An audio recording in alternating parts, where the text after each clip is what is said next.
Hello बेटा सुनील, आपका रात्रि 10 बजे मोबाइल में एक प्रश्न था। प्रश्न अच्छा है, जायज़ है और आपकी शंका को आज मैं दूर करूँगी। पहले हम गुरुकुल पद्धति के अनुसार शांति पाठ करेंगे। ओम सहनावतु सहनो भुनक्तु सवीर्यं करवावहै तेजस्विनावधीतमस्तु मा विद्विषावहै। ओम शांति शांति शांति। बेटा आपका प्रश्न यही है कि आपने पूछा है माताजी, योग दर्शन के आधार पर कुंडलिनी जागृति तथा गुरु कृपा से कुंडलिनी जागृति बताया है, पर मुझे तो एक शंका है, संशय मेरे मन में। पूछो बेटा। योग दर्शन में क्रिया योग के अंतर्गत जप तप स्वाध्याय ईश्वर प्रणिधान प्रार्थना पूजा वगैरह क्रिया की जाती है, उसी को क्रिया योग कहा गया है। परंतु इसमें कोई भी क्रिया होती तो नहीं है, तो क्या समझना है? सुनो बेटा, जो योग दर्शन में वर्णित क्रिया योग है वो जप तप वगैरह साधन की प्राथमिक भूमिका है साधक की, यानी कि जो साधना करना इच्छता है उसी की प्राथमिक तैयारी स्वरूप ये करना होता है। लेकिन ये क्रियाएं ईश्वर को समर्पित करके कृष्णार्पण करके किया जाए तो ईश्वर प्रणिधान की स्थिति उत्पन्न होती है। प्राथमिक अवस्था में प्रणिधान का अर्थ जप जाप तप तीर्थ वगैरह होता है, लेकिन जब जब उच्च अवस्था में ईश्वर प्रणिधान का अर्थ मंत्र शक्ति की अंतर्मुखी जागृति हो जाती है, उसे कहा जाता है क्रिया योग। यहाँ से शुरू होता है। समझो बेटा, क्रिया का अर्थ है शरीर को भीतर बिना प्रयत्न पुरुषार्थ बिना जो घटना घटती है आनंद की प्रेम की, वहाँ से शुरू होता है स्वयं संचालित स्वयं सिद्ध क्रियाएं। तो समझ में आती है ना बात? जो साधकों में आरंभ हो जाती है तब यह स्थिति को क्रियायोग कहा जाता है, कहना चाहिए। इस साधना को क्रियायोग कह के संबोधित किया जाता है। पहले तो योग दर्शन में योग करते, साधन भजन करते, साधन करते। हठ योग में वो नौती दो तीन सब करते ही नहीं है, दंत धारण वजकरणी क्रिया आदि। ठीक है माँ, आपने योग के आधार पर शक्तिपात की व्यवस्था की है, व्याख्या की है। ईश्वर प्रणिधान यानी कि भक्ति मार्ग में शक्तिपात का कुछ स्थान है या नहीं? हाँ जरूर है, क्यों नहीं है। परसों हमने कहा था कि सभी साधना और उपासना का एकमात्र हेतु है ओनली एंड ओनली अंतर्मुख आह्लादिनी शक्ति यानी कि कुंडलिनी शक्ति को जागरण करना। सुनो बेटा, भक्ति मार्ग हृदय की भावना के आधार पर चलता है। बिना भावना भक्ति हो ही नहीं होती, क्योंकि अपने इष्ट देव के प्रति प्रेम जगना चाहिए, तब प्रार्थना पूजा पाठ जो कोई करते हैं वही फलता है। सुनो बेटा, भक्ति मार्ग हृदय की भावनाओं के आधार पर चलता है। कुंडलिनी शक्ति में भक्ति मार्ग में आह्लादिनी शक्ति कहा गया है। जब तक यह आह्लादिनी अंतर्मुख जागृत नहीं होती तब तक गौणी भक्ति में साधक को रत रहना होना चाहिए।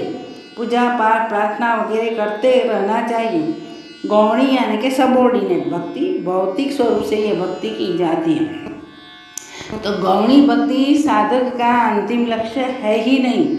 परम प्रेम स्वरूप भक्ति अथवा स्वयं सिद्ध साधना की प्राप्ति के लिए यह अभ्यास किया जाता है। अभ्यास करते करते भीतर की शक्ति अंतर्मुख जागृत हो जाती है, तब सही सच्ची भक्ति प्रेम स्वरूपा भक्ति प्रकट होती है। जैसे रामकृष्ण परमहंस देखो, मीराबाई देखो, नरसिंह मेहता देखो, जो कोई सच्चे भक्त हो गए उसी के जीवन में ऐसी घटना घटित हुई है। गौणी भक्ति ऐसे तो सकाम भक्ति। सुनो बेटा, हमें टेरेस में चढ़ना है तो क्या करेंगे? सीढ़ियाँ चढ़ के ऊपर जाएंगे ना, तो ऊपर से नीचे आना ही नहीं, तो सीढ़ियाँ हमारे लिए बेकार हो जाती है। ऐसे ही जब साधना करते करते भक्ति करते करते आह्लादिनी शक्ति जग जाती है, यानी कि साधक उच्च अवस्था में पहुंच जाता है, तब ये गौणी भक्ति अपने आप साधना प्रार्थना ये सब छूट जाता है। अब सीढ़ी की जरूरत नहीं वही, तो ये यश साधना उपासना ये सीढ़ियाँ हैं और स्वतः सिद्ध साधन शुरू हो जाता है। प्रथम सीढ़ी गौणी भक्ति पर उठते उठते शक्ति जागृत होने से स्वयं सिद्ध साधन शुरू हो जाता है। आप समझ गए नहीं बेटा? तो सुनते हैं, समझ में आती है ना बात? सुनो बेटा, नारद भक्ति सूत्रों की हमने बात बताई थी ना, तो नारद भक्ति सूत्र में नारद जी ने भक्ति की व्याख्या यानी कि परिभाषा बताई है। सुनो, सा त्वम अस्मिन परम प्रेम रूपा, ऐसा एक सूत्र दिया है। सा यानी कि भक्ति सगुण ईश्वर में प्रेम रूपा है। सगुण यानी कि मूर्ति में हमारा जो इष्ट देव उसमें सगुण स्वरूप प्रेम स्वरूप है। सा यानी कि सत्तु करके नारद जी ने गौणी भक्ति को भक्त से साइड आउट कर दिया है। फिर आगे अश्विन शब्द बताता है, उसी का अर्थ है ईश्वर परक है। अश्विन यानी कि हमारा जो इष्ट देव ने, उसी के लिए अश्विन शब्द इस्तेमाल किया है। शास्त्रों में निर्गुण ब्रह्म के लिए तत्व शब्द इस्तेमाल होता है, प्रयोजित होता है। तो यहाँ तस्मिन के बजाय अश्विन शब्द इस्तेमाल इसलिए किया है, ठीक है, सॉरी, इसलिए बताया गया है कि वह ईश्वर जिसकी भक्ति साधक करता है वह साधक के समक्ष प्रत्यक्ष और निश्चित रूप से क्रियाशील हो जाता है। 12 साल हो जाएगा तो कभी न कभी जो साधक है अपने अपने इष्ट देव के दर्शन स्वप्न में अगर ऐसे ही समक्ष कर लेते हैं तो वह ईश्वरीय शक्ति जिन्हें आह्लादिनी शक्ति कहते हैं वो प्रकट हो जाती है मूर्ति में। तो मूर्ति से धीरे धीरे साधक के हृदय में अंतर्मुख जागृत हो जाती है वही शक्ति, भक्ति यानी कि आह्लादिनी शक्ति। तब साधक माया तथा त्रय गुणों का अनर्गत होते हुए सत्व रजस और तमोगुण और माया के बीच साथ साथ रहते हुए, बीच में रहते हुए भी उसी से प्रभावित नहीं होता है, क्योंकि वो आह्लादिनी शक्ति जगते ही और उसी में प्रेम स्वरूपा भक्ति जगते ही वो परमानंद में डूब जाता है। यह ईश्वरीय शक्ति क्रियाशील होने के कारण हृदय में परम प्रेम का अनुभव कराती कराती यहाँ से क्रिया योग शुरू हो जाता है, कराती है, क्रिया शुरू हो जाती है। जैसे नाचती थी मीरा, गाती थी, साधुओं के संग में बैठती थी, शरीर का भान गवा देती थी, भीतर तो जागृति ही रहती थी। कभी क्रिया शुरू होने से कोई गिर जाता है तो उसका मायना यही नहीं कि वो बेभान हो गया, भीतर से जागृति दृष्टा भाव डेवलप होता है। तो बात समझ में आ रही है ना कि क्रिया योग पतंजल दर्शन का जो क्रिया योग है उसमें कहाँ से शुरू होता है? जब गौणी भक्ति करते करते अभ्यास करते करते साधक में आह्लादिनी शक्ति जागृत हो जाती है और आनंद देने लगती है और प्रारब्ध भोगाते भोगते भोगते वो परमात्मा की ओर यानी कि ब्रह्म की ओर परम प्रेम स्वरूपा भक्ति की ओर ले जाती है। तब तो ये सही अर्थ में क्रिया शुरू हो जाता है। तब तक तो गौणी भक्ति रहते हैं।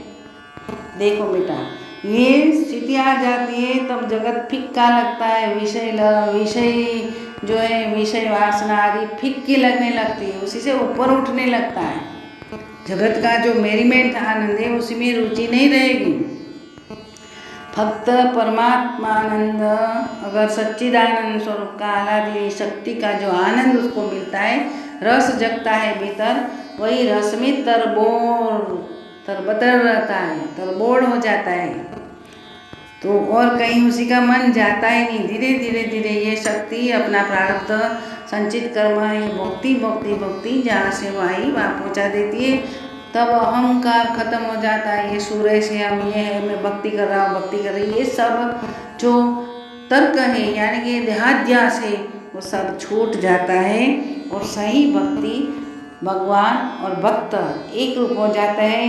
तब वेदांत का ज्ञान हो जाता है, यानी कि निर्विकल्प ज्ञान हो जाता है, विजडम होता है, ब्लेस हो जाता है, गॉड ग्रेस हो जाती है।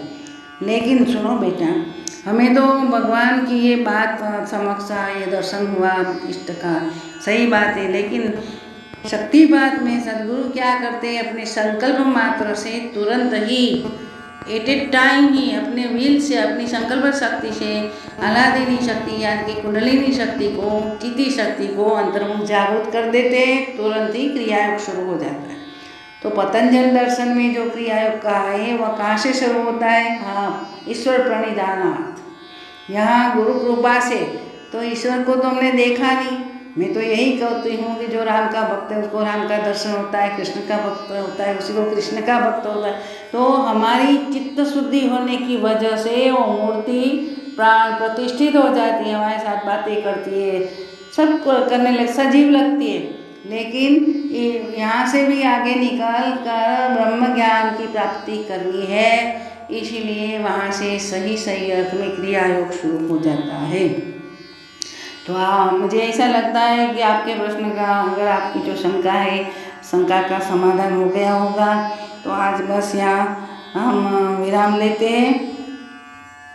ओम रमणी नमः, ओम रमणी नमः। सद्गुरु भगवान की जय हो, जय हो। हाँ, आपने कहा सही बात है, जो ईश्वर के प्रति जो हम पूजा पाठ आदि करते थे वह सब परमात्मा स्वरूप सद्गुरु के प्रति हमारा ये हो जाता है। तो प्रेम तो सद्गुरु का है। हाँ, आपने सही बताया कि मैंने मेरी आत्मकथा का नाम ही गुजराती जो भाषांतर किया उसी का परम प्रेम एज परमात्मा, यानी कि परम प्रेम ही है परमात्मा, और कोई परमात्मा का स्वरूप है ही नहीं, इसीलिए तो सच्चिदानंद रूप परमात्मा कहते हैं। ठीक है ना, ईश्वर अनेक है लेकिन तत्व एक है। चलो रखती हूँ बेटा। ओम रमणी नमः। सद्गुरु भगवान की जय हो, जय हो, जय हो।